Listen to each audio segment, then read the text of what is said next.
Salah satu pemilik warung minuman ini berontak dan tidak terima minuman keras miliknya disita oleh petugas.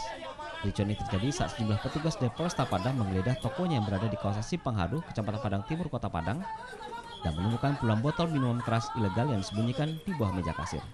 Puluhan botol miras ilegal ini pun akhirnya disita dan diamankan petugas ke mobil patroli untuk dibawa ke Mapolresta Padang. Razia ini juga diwarnai dengan aksi kejar-kejaran antara petugas kepolisian dengan salah seorang pedagang miras yang berusaha kabur saat warungnya digeledah. Dalam razia ini petugas menyita sebanyak 307 botol minuman keras dari 6 titik wilayah yang berada di kawasan Kota Padang yang diindikasikan menjual minuman keras ilegal. Razia ini digelar guna mengurangi tingkat kriminalitas di wilayah Kota Padang dan mencegah jatuhnya korban minuman keras oplosan yang mulai beredar di berbagai daerah. Kurang lebih 307 botol. Ya, ini kita dapatkan dari 6 tempat yang berbeda. Ya, dan kita laksanakan selama kurun waktu 2 hari.